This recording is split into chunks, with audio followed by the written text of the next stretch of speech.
control 15 minutes. The chair recognizes the gentlelady from Illinois. Thank you, Mr. Chairman. I yield myself 5 minutes. Gentlelady is recognized for 5 minutes. Mr. Chairman, our nation's economic rebirth relies upon the ability of our community businesses to innovate, develop, and market solutions that deliver measurable value to their customers. Their success drives the majority of new jobs in our nation. They are the engine of innovation, and their resiliency to reinvent their business models and adapt to emerging growth markets is critical. It's their creativity that drives 13 times more patents per employee than larger firms.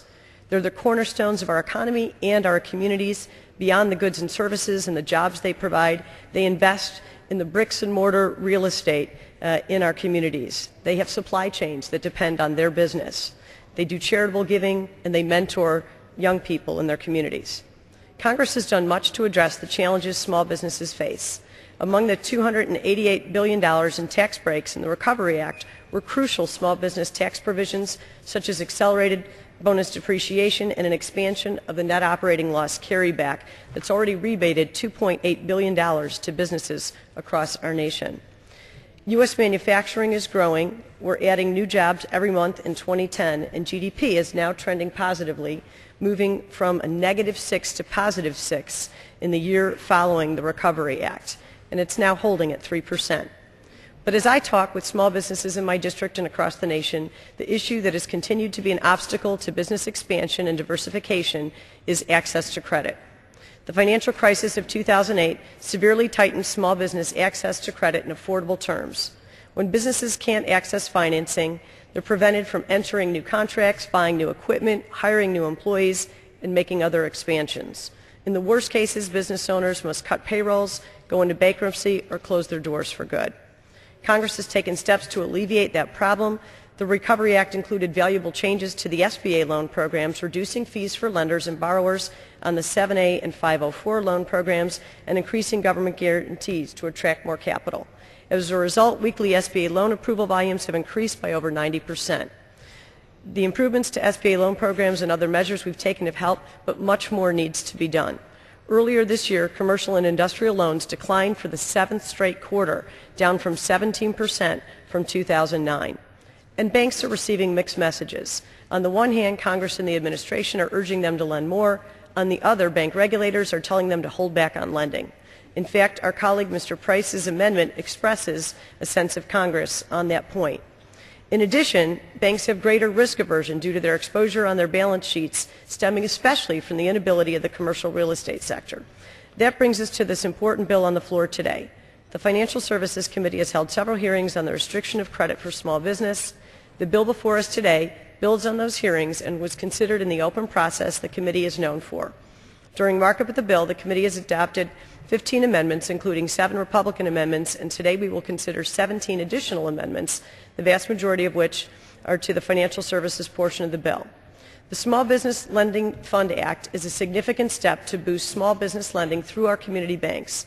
This legislation builds on the effective financial stabilization measures Congress has previously taken by establishing a new $30 billion small business loan fund to provide additional capital to community banks that increase lending to small businesses. This $30 billion investment, on which the government will be collecting dividends and earning a profit per the CBO estimates, can be leveraged by banks into over $300 billion in new small business loans. This is an important investment by the federal government in our small businesses that brings tremendous returns. The terms of the capital provided to banks are performance-based. The more a bank increases its small business lending, the lower the dividend rate is for the SBLF capital.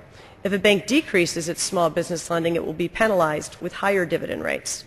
This legislation includes strong safeguards to ensure that banks adequately utilize available funds to increase lending to small businesses, not for other lending or to improve their balance sheet. There will be oversight consistently throughout the program, plus it requires that the capital be invested in strong financial institutions at little risk of default that are best positioned to increase small business lending. It's important for Americans to understand that although this fund has a maximum value of $30 billion, it's estimated to make a profit for taxpayers in the long run, and the money will ultimately go not to banks, but to the small businesses in their communities that they lend to.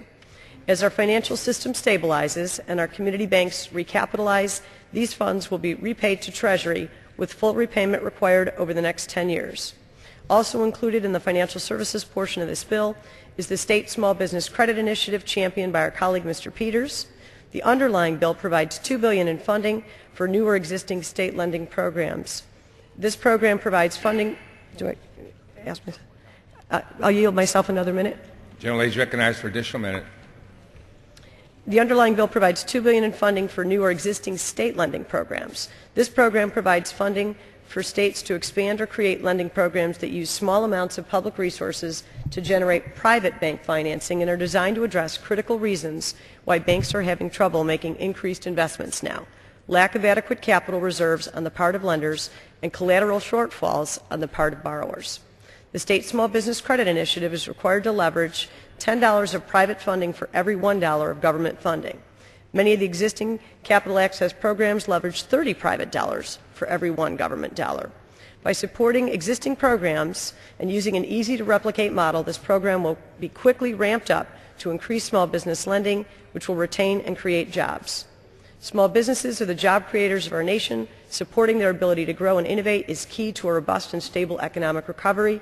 I commend the leadership of Chairman Frank and Chairman Velasquez in bringing this package to the floor, which will provide critical support to the half of all American workers who either own or work for a small business.